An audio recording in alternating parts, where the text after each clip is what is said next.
Čast mi je da u našem gradu vas pozdravim kao predsjednik onih Ravnogoraca koji generacijama unazad na 8. maj na Ravnoj gori svake godine daju zakletvu da će se boriti za monarhiju i da nikad neće odstupiti od puta besmrtnoga našeg generala Mihajlovića.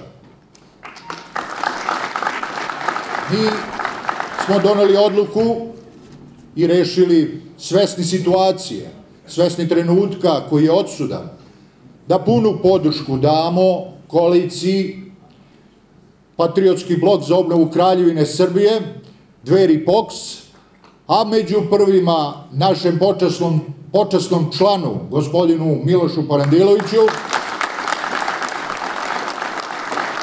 i našem dugogodišnjem članu, gospodinu Bošku Obradoviću, koji je predsjednički kandidat, iako Bog da, poslednji predsjednik u Srbiji i prvi premijer kraljevske vlade.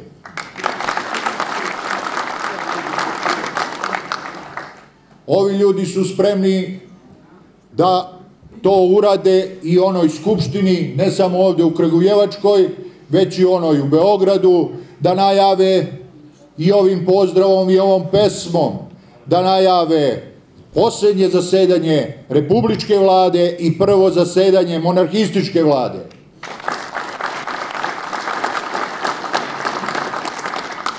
Naša je uzrečica: kad, ako ne sad? I ko, ako ne ti?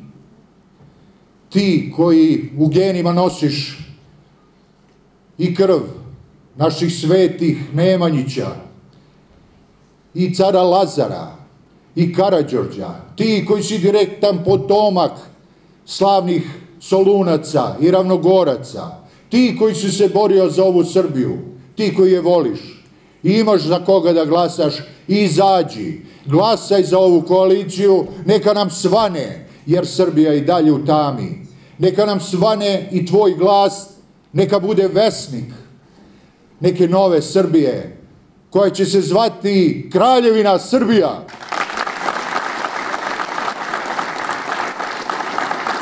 Zato, braćo i sestre, 3. aprila u boj, ali ovoga puta olovkom, neka naš glas bude taj vesnik te nove Srbije.